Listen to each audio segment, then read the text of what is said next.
하고 그 일을 위해서 헌신하겠다고 약속한 사람들의 모임이며 만남입니다. 기독교 정신에 기초하여 한반도 평화통일을 위한 비전, 전략, 정책 대안을 연구, 교육, 전파함으로써 교회와 한국 사회 및 세계 평화에 기여하고자 합니다.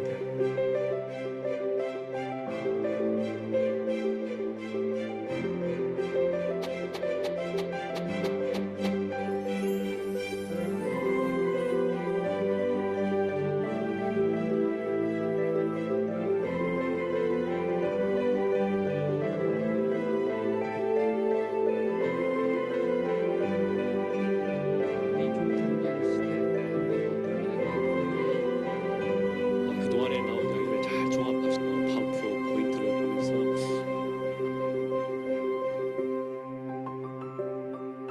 북한 통일과 관련된 논문이나 아니면 연구 성과 같은 것들을 한 번에 정리해서 이렇게 보기 쉽게 보내주시고 계십니다. 그 부분이 연구의 성과를 파악하는 데 있어서 굉장히 많은 도움이 되고 있습니다.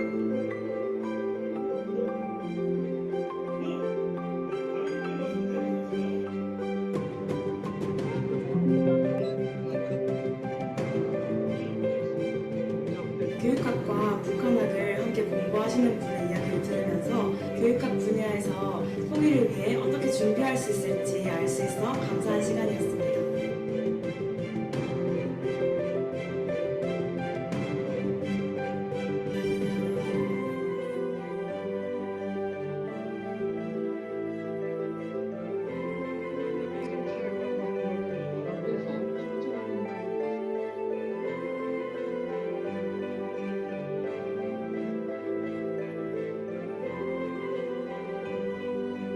제 분야에서 어떻게 이 주제를 접목시켜서 연구를 할 수 있을지에 대해서 고민이 많았는데 이번 논술을 통해서 어떠한 연구를 하는 게 좋을지에 대해서 인사이트를 얻을 수 있었습니다.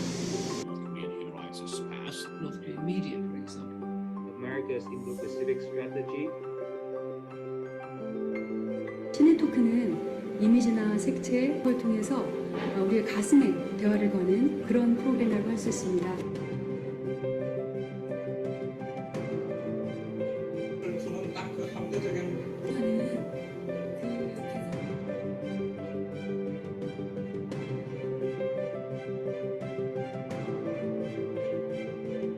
여러분들의 사랑과 기도와 후원이 필요합니다.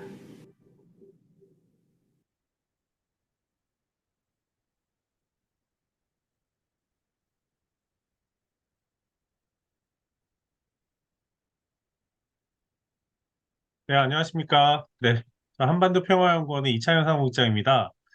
지금 저희 사회를 보시는 조동준 원장님께서 접속에 어려움을 겪고 계셔서 제가 먼저 인사드리고 그 앞부분을 좀 진행을 할까 합니다. 오늘 강의는 지금 강사로 나와 계신 우리 박원곤 부원장님께서 함께 하고 계시고요.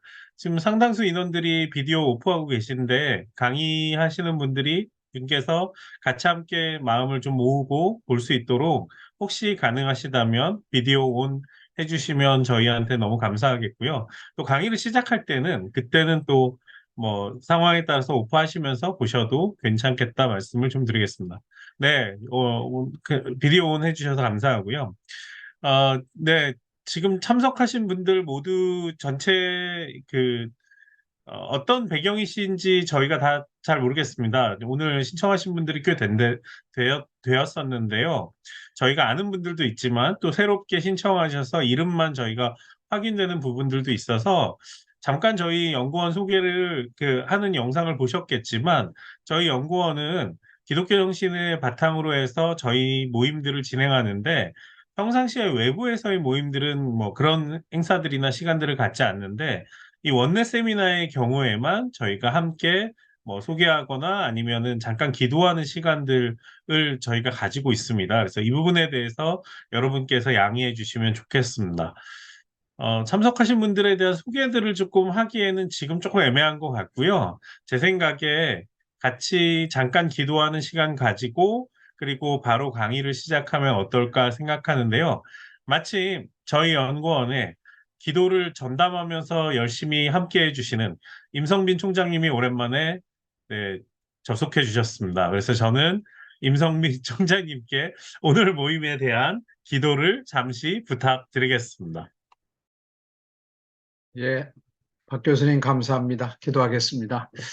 하나님 아버지 감사합니다. 저희가 참 위중한 때 엄혹한 시기를 살아가는 이때에 과연 하나님을 기쁘시게 하는 일들이 오늘의 이 상황에서 어떠한 일들인지, 또한 이 현실을 어떻게 해석해야 할 것인지, 우리가 통일을 위해서 지금 해야 될 일은 무엇이고 어떤 준비를 해야 될 것인지, 아버지 여러 가지 복잡한 상황 속에서도 한 마음으로 이 자리에 모인 줄로 압니다.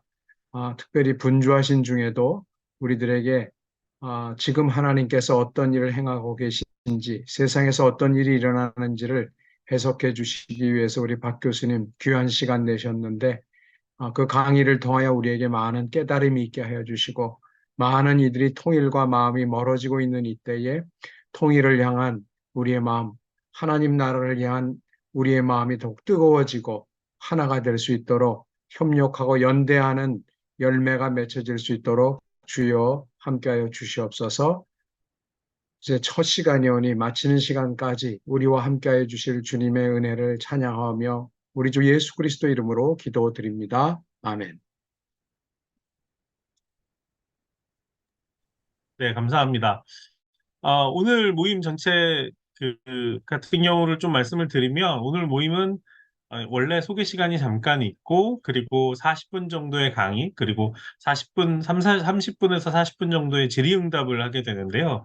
그때 질의응답은 화면을 켜고 음성으로 질문해 주셔도 좋고 혹은 채팅을 통해서 질문을 해 주셔도 괜찮을 것 같습니다. 그래서 이따가 40분 정도의 어떤 강의를 마치시고 난 다음에 박원공 교수님께서 말씀하신 다음에 그리고 나서 질의응답 시간들이 이어진다라고 생각해 주시면 될 것 같고요. 원래는 그렇게 정상적으로 진행했을 때 8시 40분 정도에 마치게 되는데 오늘 같은 경우 조금 일찍 강의를 시작할 수 있게 되기 때문에 제 생각에는 아마 8시 반쯤에 시작하지 않을까 조금 생각합니다. 오늘 맞춰지지 않을까 생각합니다. 오늘 165차 원내 세미나는 캠프 데이비드 한미일 정상회의 이후에 한국 외교의 과제라는 이름으로 저희가 명명을 했고요. 뭐 다 아시겠지만 한미일 정상회의 이후부터 시작해서 한국과 미국, 일본의 연합과 함께 또 북중러의 또 진영 간의 대결들이 많이 이렇게 이루어지는 것 같습니다. 관련해서 박원권 부원장님께서 강의를 준비하셨고 지금부터 시작하도록 하겠습니다. 별도의 제가 소개를 많이 안 드려도 될 것 같아요. 한동대 교수님이셨고 그 전에는 한국국방연구원에 계셨고 지금은 이화여대 북한학과 교수이자 저희 한반도 평화연구원의 부원장으로 계신 박원권 교수님을 모시겠습니다. 네, 교수님께 마이크 넘기겠습니다. 예, 안녕하십니까. 예, 반갑습니다. 제가 이창현 사무국장 소개처럼 우리 한반도 평화연구원의 본장을 맡고 있는데 너무 부끄럽고 죄송하고 한 마음을 계속 갖고 있습니다. 처음에 우리 조동준 원장님이 본장을 맡으라고 할 때부터 제가 사실은 좀 여러 가지 맡은 일이 많아서 할 수 있는 게 상당히 한계가 있다라고 얘기를 했었는데 뭐 괜찮다고 계속 말씀을 하셔서 제가 맡았습니다만 아마 우리 조 원장님도 이렇게 아무것도 안 할 줄 몰랐다라는 생각을 갖고 계실 거라고 해서요. 늘 빚짓고 죄스러운 마음을 금할 수가 없습니다. 어떻게 하다 보니까 뭐 여러 가지 일들이 복잡하게 좀 연계돼 있고요. 특히 이대 북한학과에 이제 교수로 와서 뭐 감사한 일이기도 합니다. 이대가 통일교육 선도대학이 됐습니다. 통일부에서 지원해주는 4년짜리 사업인데 올해 첫 해년들을 하고 있고요. 여러 가지 귀한 사업들을 하고 있어서 뭐 그런 게 핑계라고 하면 핑계인데 좀 정신이 없는 부분도 있습니다. 다만 앞으로 한반도 평화연구원과는 좀 더 제가 하고 있는 사업과의 연계성을 계속 제가 고민을 하고 있는데 좀 여러모로 의미 있는 사업들을 앞으로 좀 더 개발해내는 데 도움이 되지 않을까 그렇게 생각을 합니다. 오늘 제가 그 준비한 게 있는데 일단 화면을 좀 공유를 해서 준비한 파워포인트를 띄우고 말씀을 좀 나누도록 하겠습니다. 잘 보이시나요? 예. 우리 오늘의 주제는 캠프 데이비드 한미일 정상회담 이후 한미 외교의 과제입니다. 뭐 여러분 잘 아시다시피 정상회담이 지난 8월에 있었기 때문에 벌써 9월 21일 그리고 너무나도 잘 아시는 것처럼 그 기간 도중에 그러니까 한미일 정상회담 캠프 데이비드 이후에 지금까지 또 굉장히 중요한 하나의 뭐랄까요? 주목을 받는 그런 이벤트가 하나 있었죠. 그거는 여러분 잘 아시는 북러 간의 정상회담, 김정은의 그 역대 최장 그 해외 체류를 포함해서 굉장히 의미 있는 여러 가지 여러 가지 분석적인 측면에서 상당한 의미를 찾을 수 있는 이제 그런 회담이 있었는데요. 그걸 포함해서 오늘 조금 말씀을 드리겠습니다. 일단 큰 틀에서 제가 중점적으로 말씀을 드리고자 하는 것은 캠프 데이비드와 한미일 정상회담입니다. 이걸 어떻게 해석할 것인가에 대해서 나름대로 좀 고민을 했고요. 여러분들과 여러 차례 이 문제에 대해서 얘기를 했었고, 그리고 최근에 뭐 관련된 제 그 글도 좀 몇 군데 실기도 했습니다. 그래서 제가 이해하는 이 캠프 데이비드 한미일 정상회담과 그것은 결국은 큰 틀에서 국제 질서와 연계되는 그 부분들인데요. 거기 말씀을 드리겠습니다. 다만 한 가지 뭐 다 아시겠지만 저는 이 윤석열 정부랑 아무런 직접적인 관련이 없는 사람입니다. 저는 뭐 이 정부의 조언을 하는 그런 자문위원회 이 자리와 위치는 갖고 있는데요. 그거는 뭐 이전 정부부터 그랬고 정부마다 조금씩 차이는 있었습니다만 꽤 오랜 기간 동안 제가 연구 분야가 조금 넓다 보니까 통일, 외교, 국방 그 세 분야를 중심으로 해서 자문위원은 계속 하고 있었기 때문에 뭐 자문위원을 한다고 그 정부의 입장을 제가 대변한다 그렇게 생각지는 않고요. 그냥 이건 순전히 제가 신앙인으로서 또 연구자로서의 판단이다라고 알아주셨으면 좋겠습니다. 일단 큰 틀에서 이 한미일 정상회담을 말씀드리기 전에 뭐 요즘 저도 뭐 여러분 아시다시피 제가 북한학과 교수이긴 합니다만 제가 전체적으로 접근하는 틀은 국제 정치 측면에서 북한을 바라봅니다. 요즘 국제 정치 학계 또 이 계통에 있는 연구자들은 사실은 굉장히 뭐랄까요?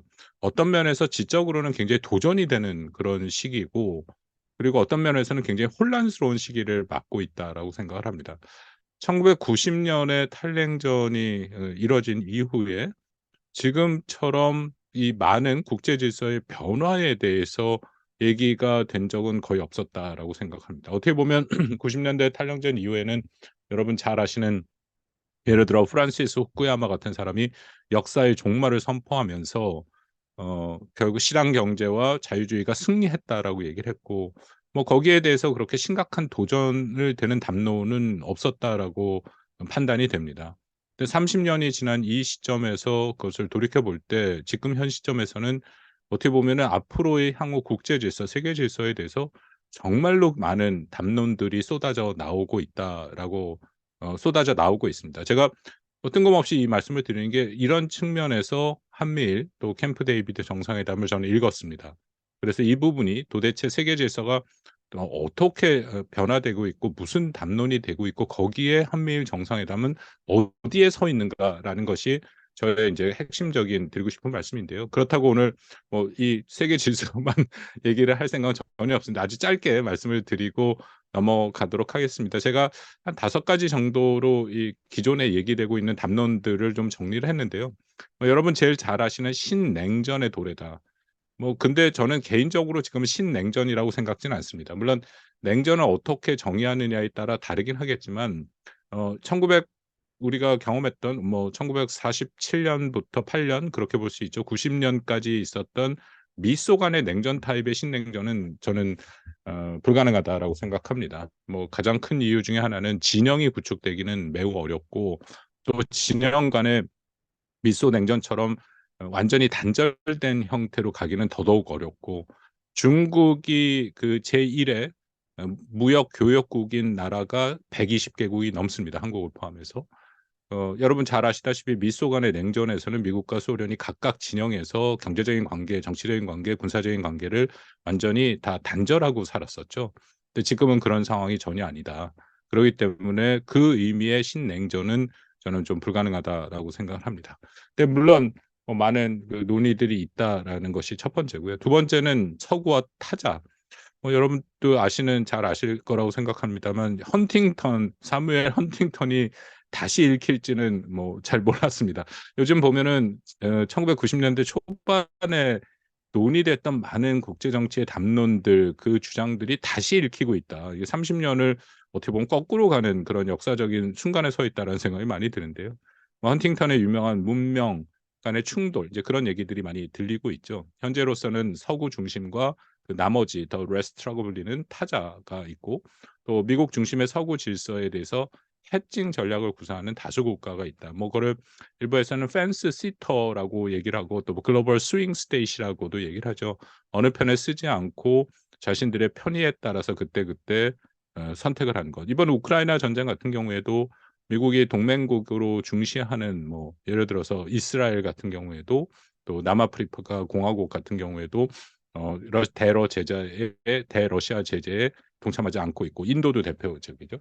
그런 국가들이 이른바 그 펜스 위에 서 있다, 앉아 있다. 그래서 어느 쪽으로 갈지 늘 선택을 연다라는 의미에서 펜스 시터라는 국가들이 보이고요. 또 하나는 세 번째, 특수주의적 문명국가라는 표현이 꽤 나오는데, 이건 문명주의를 얘기합니다. 이런 거죠. 그 미국만과 서구만이 문명을 구축했느냐. 중국을 비롯해 각 대륙별 지역별로 나름대로의 문명이 분명히 있었는데, 왜 서구의 문명만이 하나의 규범화되고 또 하나의 널리 통용되는 문명이 돼야 되느냐. 그렇지 않은 비자유주의적 규범체계를 갖고 있는 문명도 있다. 여러분도 잘 아시는 중국이 주장하는 인류 운명 공동체론 같은 경우도 여기에 서 있다라고 생각합니다. 네 번째는 그 올라프 숄츠 독일 총리가 얘기를 해서 많이들 얘기되는 시대 전환이죠. 그러니까 결국 미국 중심의 단극 체제가 끝나고 다극 체제로 넘어갈 수밖에 없다라는 것이고, 마지막으로는 최근 한 1, 2년 사이에 다시 얘기가 되고 있는 중국 정점론이라고 불리는 피크 차이나. 그러니까 중국이 현재 상황에 정점을 치고 있기 때문에 앞으로는 쇠락할 것이다라는 거죠. 대표적인 책이 국내에서도 많이 팔린 브랜더 하랑 버클리들이 쓰는 그 데인저 존, 왜 중국은 실패할 수밖에 없는가라는 그런 책들이고, 조셉 나이 같은 사람도 피크 차이나라는 아예 명명을 해서 얘기를 하고, 미국에서 최근에 가장 많이 얘기되는 것입니다. 한 5가지 정도로 이 담론이 얘기가 되고 있는데요. 이거 외에도 미국 내에서도 사실은 굉장히 많은 얘기가 되고 있습니다. 여러분 잘 아시는 트럼피즘, 어떻게 보면 이 극우 쪽의, 극우라기보다는 일종의 대중영합주의 쪽이고요. 그 좌파의 급진주의도 분명히 있습니다. 제가 자세하게 여기서 설명을 하기는 그렇습니다만, 어쨌든 미국 내에서의 이 두 극단은 서로가 분명히 통용되는 부분이 있다. 극과 극은 만난다라는 생각이 되거든요. 이런 이 세계관에 대해서 양극의 도전이 분명히 있고, 전체적으로 국제 질서가 변동되고 있고 변화되고 있다라는 것은 분명해 보입니다. 그 변화는 그렇지만 결코 긍정적인 것은 아니고, 더욱더 큰 그런 혼란과 또 무질서를 갖고 오는 형태의 그런 변화가 될 수밖에 없다. 그런 변화의 모습이다라고 다들 그것에 대해서는 전체적으로 동의를 합니다. 그러니까 얘기가 길어졌는데요. 그러면 제가 늘 갖고 있는 질문이, 이 부분에 대해서는 다들 말씀드린 것처럼 동의가 되는데, 그러면 어떻게 해야 될 것이냐죠. 세계가 변화되고 있고, 그 변화의 방향은 질서보다는 무질서, 기존의 질서가 해체되는 형태로 가고 있다. 그렇다면 그 해체되는 것에 대해서 뭔가 대안이 있느냐라고 보고 있는데, 글쎄 제가 공부하고 제가 연구하고 고민한 수준에서는 그런 기존의 질서를 대체할 만한, 기존의 질서를 대체해서 기존의 질서가 부여했던 그 수준의 안정성을 부여할 만한 것은 보이진 않습니다. 일부 학자들은 이제 대공위 시대라는 얘기를 하죠. 아예 뭔가 이끌어 갈 만한 국가가 없는 시대로 진입한 거 아니냐 얘기를 하는데, 전 거기에 완전히 동의하지는 않습니다. 여전히 미국이 국제사회의 주도적인 역할을 하고 있고, 물론 예전보다 훨씬 더 제한되긴 합니다만, 더 이상 패권 국가로 부르기도 어려울 정도의 수준의 코로나19, 코비드 19의 상황에서 보여준 모습을 보면 전 세계 공공재를 제공할 수 있는 능력과 의지 두 측면이 다 매우 예전 같지 않다라는 게 미국에서 보여주는 모습이고요. 그렇다면 제가 말씀드린 것처럼 어떤 대안이 있느냐? 아까 말씀드린 다극 체제, 뭐 그간의 다극 체제라는 게 뭐 사실 미국나 서구 중심의 국제 정치에서 많이 얘기되는 것이고, 여기서 말하는 다극 체제는 18, 19세기의 유럽의 혼란의 상황들, 어떻게 보면 20세기까지 넘어온 2차 세계 대전까지의 그런 다극 체제, 과연 안정성을 가져올 수 있느냐? 국제 정치의 기본적인 담론은 안정성을 갖고 올 수 없다라는 것에 많은 부분 동의가 되고 있고요. 또 중국이 말하는 중화주의라는 것, 뭐 말씀드렸던 인류 운명 공동체론, 또 시진핑 주석 시기에 세 가지 구상들이 나왔죠. 글로벌 발전 구상 GDI, 글로벌 디벨롭먼트 이니셔티브라는 게 나왔고, 글로벌 안보 구상, 또 글로벌 문명 구상, 순서대로 나왔는데 뭐 하나하나 다 봤습니다만, 글쎄 제가 공부가 짧아서 그런지 저로서는 이것이 기존의 어떤 보편성을 가진 그런 질서로서 기존의 질서를 대체할 수준은 아니다. 좋은 얘기들이 있는데 거기에 늘 전제는 결국 중국이 다시금 세계 중심에 서야 이런 것들이 제대로 이루어진다라는 그런 논리 구조로 돼 있더라고요. 그래서 저는 이것에 대해서 그렇게 동의가 썩게 되지는 않는다. 그렇다고 하면 신냉전으로 들어가는 것은 바람직하냐? 저는 뭐 그것도 아니다라고 생각을 합니다. 그렇다면 뭐 사실 이 얘기가 굉장히 길고 많이 논란이 있는데요. 여기서 일단의 결론을 제가 말씀을 드리면, 저는 규칙에 기반한 국제 질서, 1945년으로 길게 놓고 보면 볼 수 있고요. 아니면 1990년 탈냉전 이후에 더 보이는 모습이죠. 사실 탈냉전 1990년에 조지 W. 부시 대통령이 냉전의 종식을 선언하면서 했던 유명한 연설이 있습니다. 그 연설에서 이 내용들이 반복이 되는데, 이제 세계는 이런 세계로 들어간다라는 거죠. 규칙이 부여되는 세계. 더 이상 냉전의 그런 갈등이 아니라 이런 이 국제 질서가 부여되는 세계에서 안정적으로 각 국가들은 평화와 번영을 누릴 수 있다라고 선포한 그 세계인데요. 그 질서는 저는 여전히 유효하다라고 생각이 되고, 그리고 유효한 것 외에도 이런 질서를 계속해서 우리가 복원하고 일부 훼손된 게 분명히 있으니까 또 앞으로도 계속 이끌어야 간다, 이끌어 가야 된다는 당위성 측면에서도 대체제를 찾지 못합니다.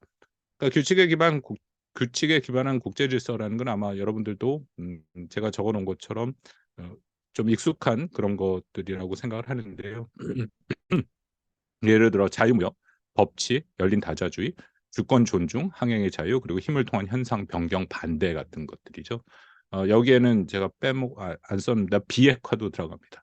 그러니까 기존의 한국한테 또 자유민주주의 국가한테 좀 익숙한 개념들이다라는 겁니다. 그래서 저는 큰 틀에서 이런 규칙에 기반한 국제 질서를 말씀드린 것처럼 복원하고 유지하고 발전시키고 하는 것이 매우 중요하다. 이것이 변화되는 국제 질서에서의 대안이 아닌 기존의 안으로 끌어가야 된다라고 생각합니다.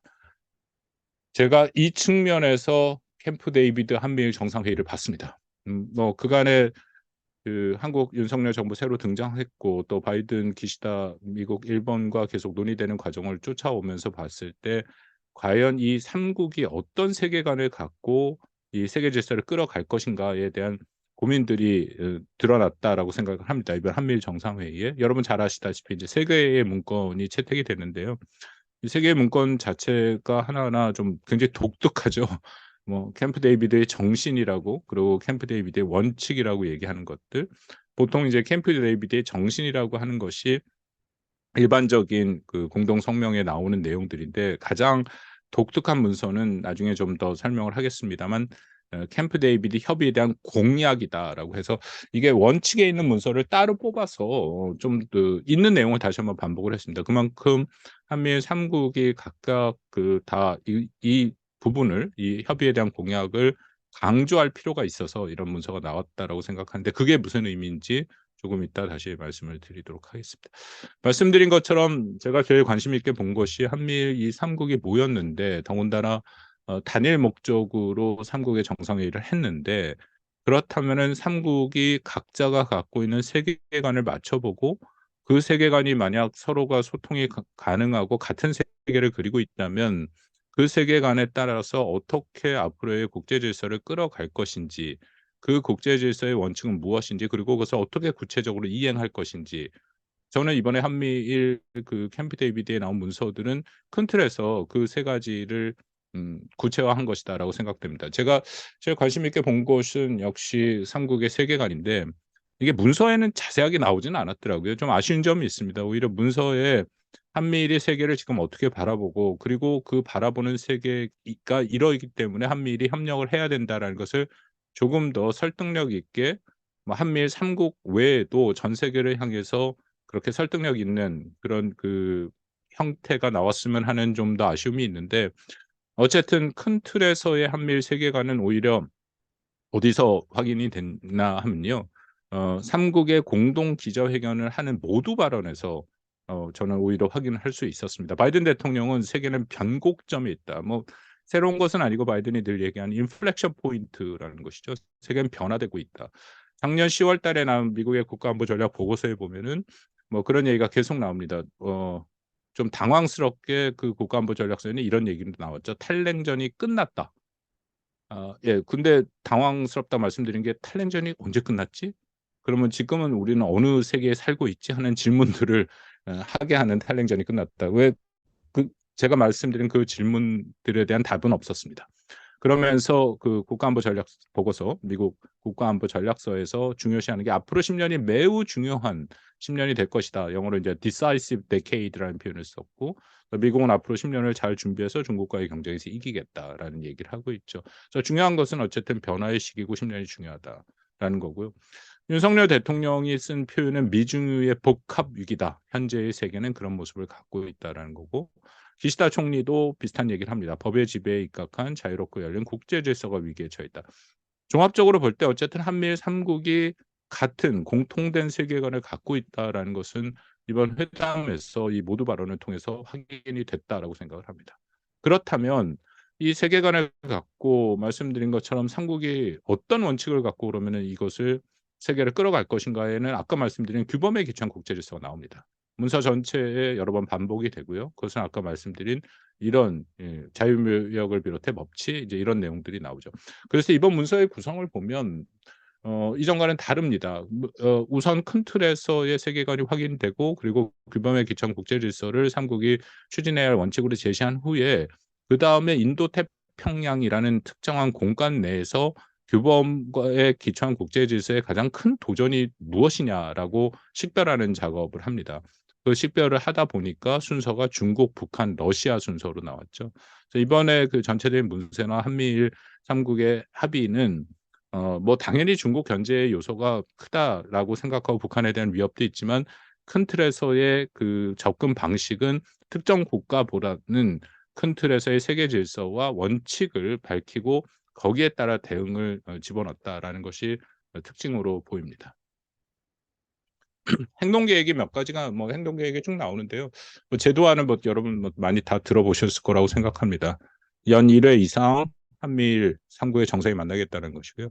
두 번째는 아까 말씀드린 3자 협의에 대한 공약인데 이 공약의 전문을 보면 재미있습니다. 이 두 문단으로 구성이 되어 있는데 한 문단에서는 지역적 도전, 도발 그리고 위협이 발생했을 때 한미일이 서로 신속하게 협의하고 정보를 공유하고 대응 조치를 조율한다. 그러니까 뭐 인태 지역에서 어떤 그 결국 무력 분쟁이라고 저는 생각하는데 발생했을 경우에 한미일이 협력한다라는 내용입니다. 근데 재밌다고 말씀을 드리는 게 그다음 문서를 보면 이런 협력의 것은 절대 강제하는 것이 아니다. 이 협력은 뭐 굉장히 자발적인 거고 이 협력은 어떤 법적 효력이 있는 것이 아니다라는 것을 구태여 이렇게 자세하게 여러 문장으로 표현을 했다라는 거죠. 나중에 이 뒷얘기를 들어보니까 일본에서 이걸 많이 요구를 했다라고 얘기를 하고 있습니다.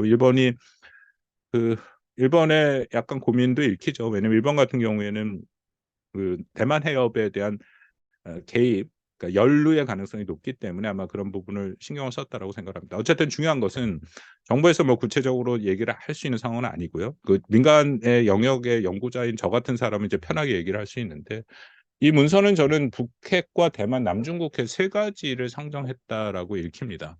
왜냐하면 인태 지역에서의 한미일 3국이 군사적인 분야에서의 협력을 해야 되는 것은 다시 말씀드려서 그것은 군사적 충돌이 일어날 수 있는 세 지역을 찾아야 되는데 그 지역은 당연히 북한과 대만 남중국해라는 것이죠. 그렇다면 이런 지역에서의 문제가 생기면 거기에 대해서 이제 대응을 하겠다라는 건데 저는 이게 굉장히 의미 있다고 생각합니다. 제가 뭐 아까 이 국장도 설명을 해준 것처럼 하카이드 한국국방연구원에서 18년 동안 일을 하면서 뭐 여전히 국방부와도 계속 이래저래 관련을 맺고 일을 하고 있는데요. 중요한 것은 여기에 어떤 문제가 생겼을 때 과연 한미일이 어떻게 대응을 할 것이냐. 일부에서는 대만 해협과 한반도가 전혀 관련이 없다고 얘기를 하는데 그렇지 않습니다. 이번에 그 북러의 이 밀착을 보고 우크라이나가 결코 남의 전쟁이 아니다라는 거가 김정은이 온몸을 통해서 보여줬다고 생각하고요. 그런 면에서도 왜 이것이 남의 일이 아니라라고 말씀을 드리냐면 미국이 인도태평양 전역을 하나의 전구, 전쟁을 수행하는 전구, 영어로 티어터라고 얘기하는 원 티어터로 만든 지가 꽤 오래됐습니다. 그렇다면 인도태평양 지역에 뭔가 이런 무력 분쟁이 발생이 되면 인도태평양 지역에 전진 배치된 미국의 자산들을 다 통합해서 활용을 합니다.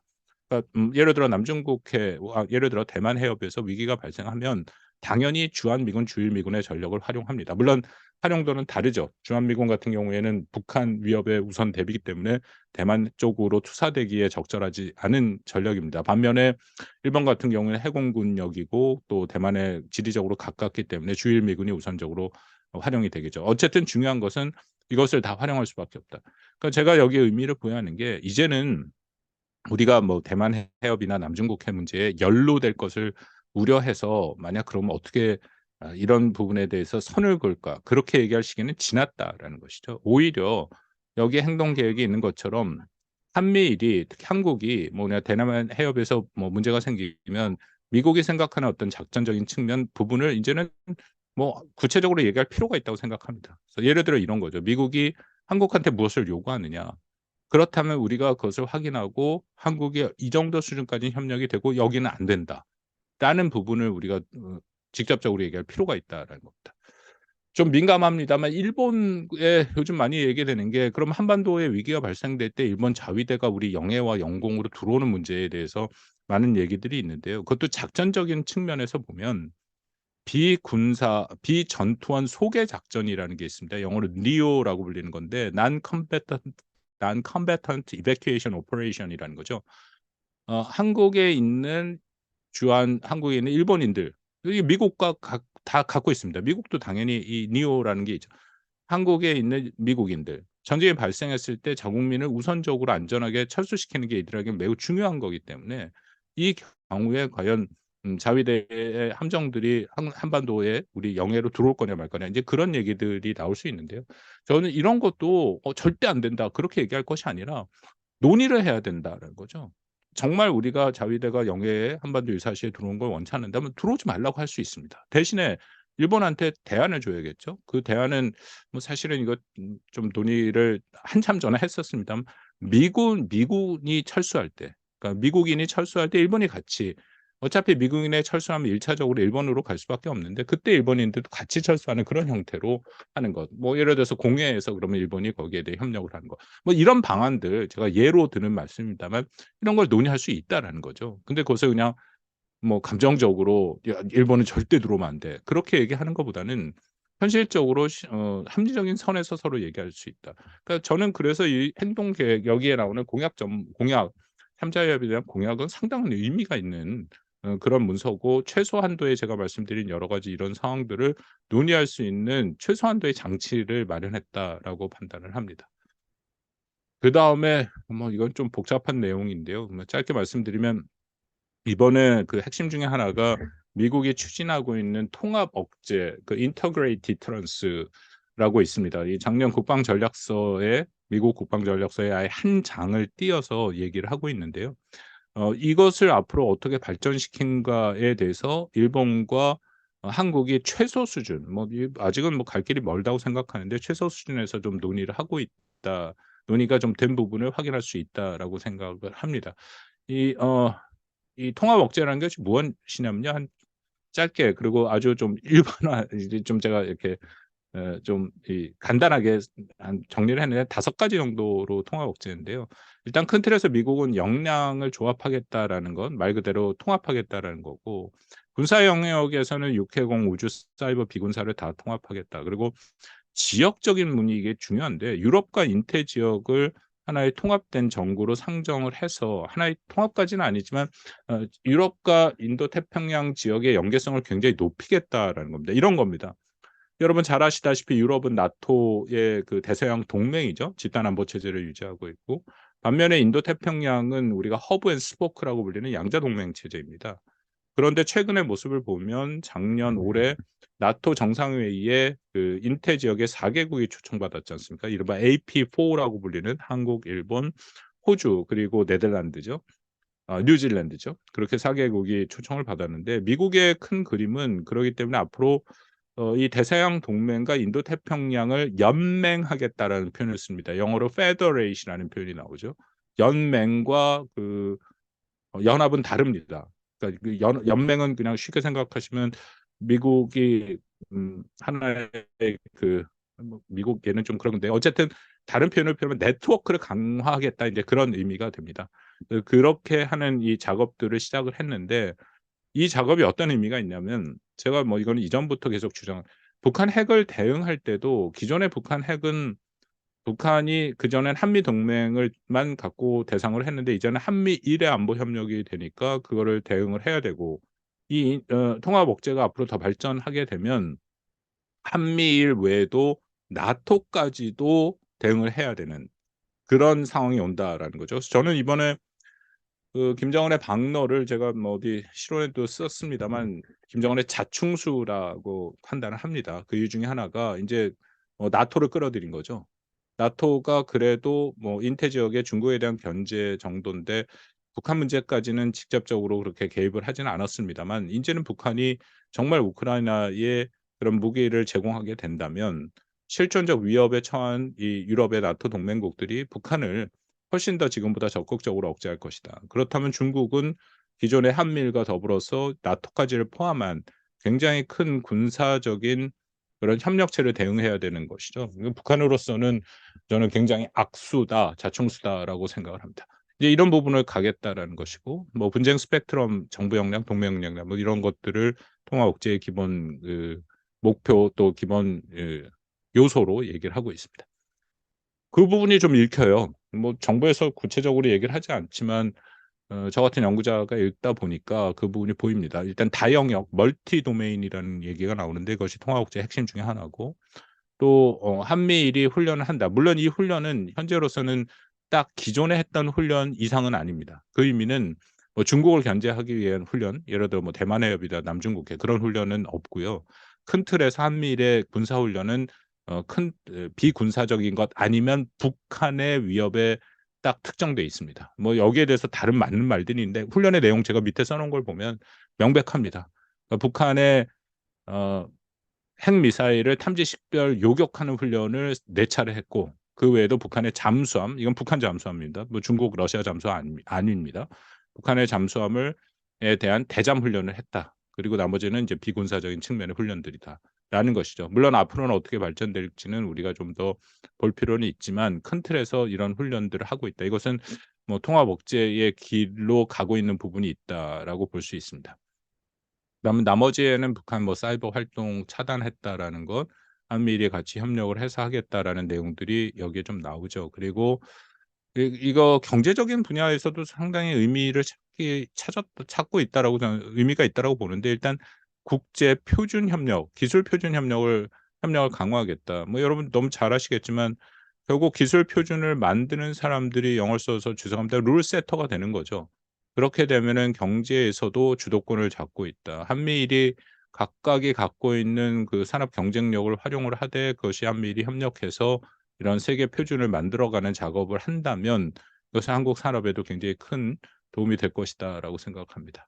경제기술 협력 강화한다라는 얘기 나와 있고, 한미일이 이미 경제안보 대화는 작년 11월 푸놈펜 선언에서, 한미일 그 첫 번째 선언이죠. 거기서 이미 이런 경제안보 대화를 구축해서 제 기억에 3번인가 4번인가 만났죠. 그 우리에는 대통령실 경제안보 비서관, 그러니까 거기에 준하는 미국과 일본의 카운터파트와 만나서 얘기를 한다. 이 안에서 굉장히 많은 얘기들이 될 수 있습니다. 그리고 이것을 앞으로 더욱 발전시키고 있다. 특히 군사 측면과 경제 측면에서 가장 중요한 두 가지 AI와 퀀텀 그 컴퓨터죠. 이제 그런 부분들 그 외에 기존에 한국이 갖고 있는 기술력, 반도체 배터리들을 포함한 그런 부분들이 많이 논의될 수 있는 그런 논의체의 기제를 만들어 놨다라고 생각합니다.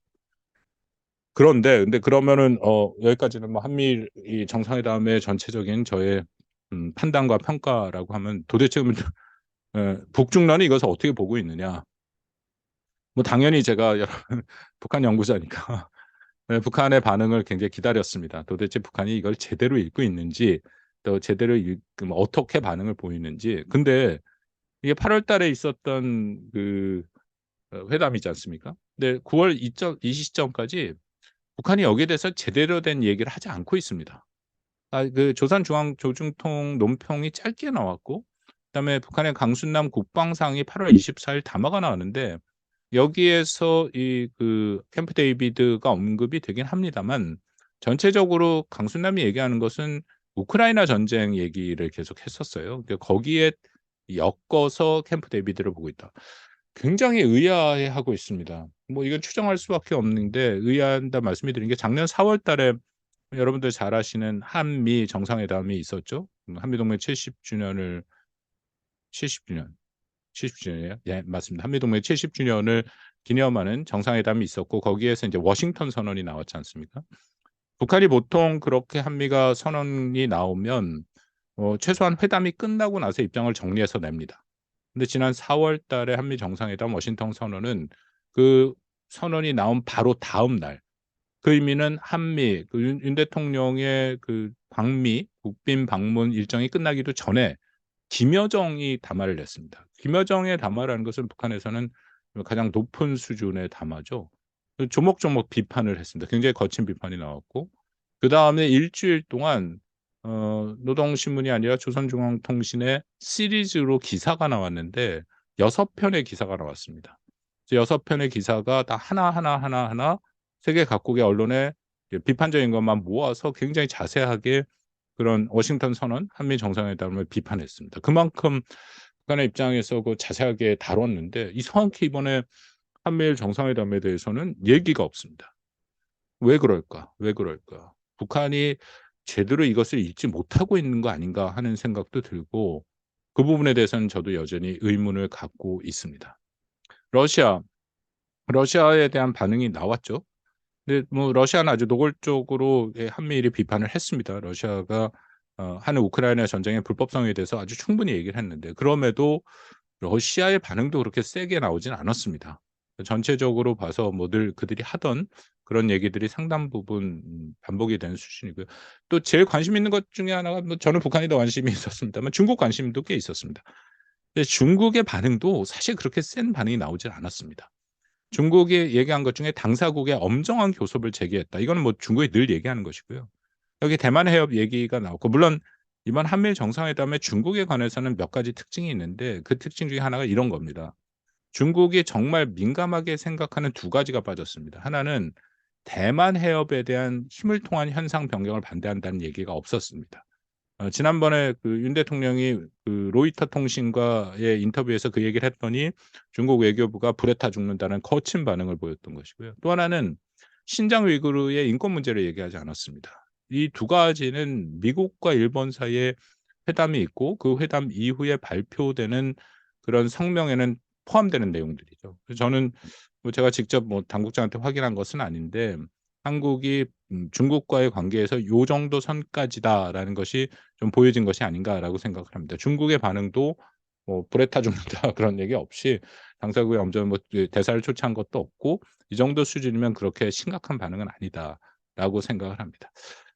아까 잠깐 말씀드린 것처럼 북러 얘기를 안 할 수가 없어서요. 이 큰 틀에서의 이 변화가 다 연결이 돼 있어서 나머지 제가 한 5분 남았는데 북러 얘기를 좀 드리도록 하겠습니다. 뭐 자세한 북러가 뭘 했는지 그런 얘기보다는 그냥 제가 국제 정치적인 함의로 북러를 바라봤는데 이거 얼마 전에 일간지에 좀 자세하게 쓸 수 있는 난을 줘서 좀 쓴 그 작업을 해서 나와 있는 겁니다. 세계 차원, 동북아 차원, 그리고 한반도 차원을 봤는데요. 세계 차원에서의 이번에 북러 정상회담은 러시아의 무력을 통한 현상 변경에 북한이 사실상 동참하는 모습을 보이고 있다. 그러니까 우크라이나에 그 필요한 그 전쟁, 그러니까 러시아의 우크라이나 전쟁을 수행하는 데 필요한 그런 포탄이 이미 지원이 됐다라는 증거도 있고 앞으로 지원이 될 가능성이 매우 높은데, 그렇게 되면 북한이 어쨌든 우크라이나 전쟁에 직접 참여를 하는 것이 되는 거죠. 이 우크라이나 전쟁은 뭐 분명히 주권 존중 원칙을 훼손했고 더군다나 유엔 안보리 상임 이사국이 전쟁을 한 것입니다. 그렇다면 유엔 자체의 조직 근거를 훼손하는 것이다라고 생각합니다. 그렇게 저는 주장을 합니다. 유엔이 1945년에 구성이 될 때 5개국을 유엔 안보리 상임 이사국으로 하면서 특권을 줬죠. 거부권을 행사할 수 있도록. 그렇게 된 것은 당시 루즈벨트가 5개 국가가 세계 경찰의 역할을 해라. 1차, 2차 세계대전처럼 심각한 강대국 간의 정치, 특히 강대국이 힘을 이용해서 인근 주권 국가를 침범하는 그런 행위를 이제 더 이상은 용납해서는 안 된다 해갖고 5개국이 세계 경찰의 역할을 하고 유엔 안보리 상임이사국을 구성해서 끌어가라 했는데, 바로 그 기본 원칙, 유엔의 존재 이유를 훼손하는 행위를 한 것이 바로 러시아다. 상임이사국이자 핵 보유국이 인접 국가의 영토를 합병하겠다는 19세기적인 제국주의 전쟁을 한 것이죠. 그러니까 이런 그 상황에 대해서 북한이 동참했다라는 것이 세계 차원의 기존 질서, 제가 계속 말씀드린 규범에 기초한 국제 질서의 핵심인 힘을 통한 현상 변경을 아주 심각하게 훼손하는 것에 도전했다라고 생각이 되고, 동참을 했다고 생각이 되고, 핵 비확산 체제도 훼손이 됐습니다. 7월 27일 날 북한이 말하는 뭐 이른바 그들의 전승절, 이건 뭐 당연히 정전 기념일을 얘기하는데, 그 당시에 세르게이 쇼이구 러시아 국방장관이 방북해서 김정은이 직접 무장 장비 전시회와 열병식을 무장 장비 전시회에서 자세한 설명을 하고 무기 체계를 보여주는 거죠. 그 열병식도 동참을 했습니다. 근데 문제는 그 무기 체계의 거의 다수가 다 불법적인 무기들이라는 거죠. 특히 열병식에 보여준 ICBM 대륙간 탄도미사일 화성 15, 17, 18 모두 다 유엔 안보리 결의안 위반입니다. 국제법적으로 분명하게 불법화된 무기 체계에 같이 서서 박수치고 보는 것조차가 러시아가 그 스스로의 비확산에 대한 이 약속을 훼손하는 행위다라고 생각합니다. 보스토치니 우주기지를 비롯해서 김정은의 전체적인 행보가 다 군사시설, 상당 부분 핵과 관련된 시설들을 방문했다라는 것 자체도 상징적으로 분명히 훼손의 모습을 보인다. 동북아 차원에서는 굉장히 복잡한 역동이 읽히는데요. 중국의 입장이 좀 애매합니다. 저는 북중러 협력을 기본적으로 편의한 결합, 저희 권위주의 국가에 나타나는 형상이고 1950년 이미 한국 전쟁 준비 기간부터 50년 이전부터 한국 전쟁 기간 그 이후에도 계속 나타나는 것이 북중러가 저는 어떤 하나의 말로는 혈맹이라 한참만 보라고 얘기를 하지만 실질적인 신뢰가 있다고 생각지는 않습니다. 네, 각 필요에 따라서 그때그때 이 서로 간의 그 친밀감이 좀 달라지는 그런 분명한 관계다라고 생각이 되고, 이번에도 보면 중국 같은 경우에 우크라이나 전쟁과는 분명히 거리를 두고 있죠. 중국 스스로가 자신들은 비개입, 비당사자다. 뭐 당연합니다. 중국이 미국과의 전략적 경쟁을 강화하고 있는데, 그런 강화하는 상황에서는 어떻게 보면 유럽이 훨씬 더 중요한 중국의 파트너가 될 수밖에 없죠. 그런 상황이고, 그러기 때문에 유럽의 많은 지도자들이 중국을 와서 시진핑 주석을 만났고, 그리고 중국도 유럽에 뭐 배터리나 전기차 공장을 많이 짓고 있고, 이제 그런 상황에서 유럽 국가들이 느끼는 실존적 위협인 러시아의 우크라이나 침공, 그 우크라이나 전쟁에 러시아와 북한이 협력하는 모습은 중국의 입장에서도 부담이 될 수밖에 없다. 일정 수준 거리를 두려고 한다라고 생각합니다.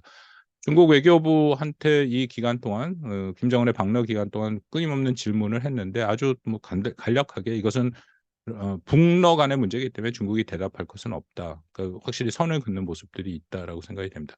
또 하나는 북한의 시계추 외교 모습도 여기서 발견이 되는데요. 시계추 외교라는 거는 뭐 잘 아시겠지만 북한이 냉전 시기부터 중국과 소련 사이, 그 후에는 중국과 뭐 러시아 사이, 어떻게 보면 중국과 미국 사이도 될 수 있는데 양측을 오가면서 자신들에게 원하는 최대치를 받아내는 이제 그런 모습이죠. 이번에도 그런 모습이 현상적으로 좀 보입니다. 물론 북한과 중국 사이에 구체적으로 무슨 일이 있었는지는 그 권위주의 체제의 특성상 뭐 알 수는 없죠. 워낙 비밀주의가 팽배한 국가들이기 때문에. 근데 그럼에도 몇 가지 현상, 7월 27일 날 중국과 러시아의 그 대표단이 다 와서 각각 푸틴과 시진핑의 친서를 갖고 왔는데, 쇼이구 러시아 국방장관이 갖고 온 푸틴의 친서는 김정은의 집무실에서 제대로 격식을 차려서 받았습니다. 근데 중국의 대표단이 갖고 온 그런 친서, 시진핑의 친서는 연회를 시작하는 그 복도에서 받더라고요.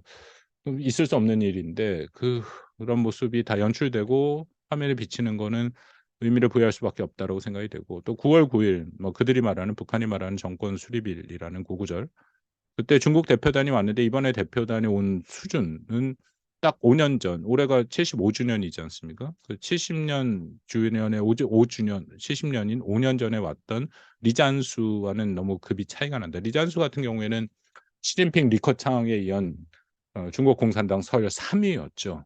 또 이거 외에도 이제 많은 몇 가지 더 상황들이 보이는데, 뭐 북한과 중국과의 관계가 그렇게 편치 않는 모습은 있다. 그렇기 때문에 오히려 그렇기 때문에 북한이 러시아와의 밀착을 통해서 뭔가 중국한테 더 압박과 메시지를 보내는 그런 일종의 시계추 모습도, 외교 모습도 보인다 생각합니다.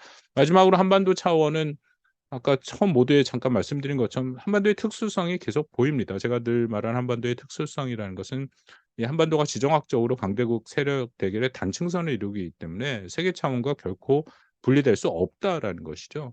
그래서 이번에도 한반도와 우크라이나 전쟁이 연계되는 것을 너무 명확하게 보고 있다라는 겁니다. 우리의 고민이 깊어질 수밖에 없죠. 북한이 우크라이나에 그 무기를 지원하는 것뿐만 아니라 그 반대급부로 러시아가 북한의 무기 체계와 신기술, 물론 저는 뭐 상당히 제한될 수밖에 없다고 판단을 합니다만, 예를 들어서 미그 29 같은 경우에는 가능성이 열려 있다. 만약 그렇게 된다면 이거는 우크라이나와 한반도가 직접 연계된 사안일 수밖에 없거든요. 과연 이런 문제들, 이 연계성들을 어떻게 풀어가야 할 것인가가 고민이다라고 생각합니다. 마지막, 어떻게 한국이 가야 되냐? 뭐 처음부터 제가 앞부분 설명이 길었는데요. 거기서 이미 전 결론을 말씀드렸다고 생각합니다. 한국은 규범에 기초한 국제질서 원칙을 준수하고 가야 된다. 그리고 한국은 그런 성향이 있습니다.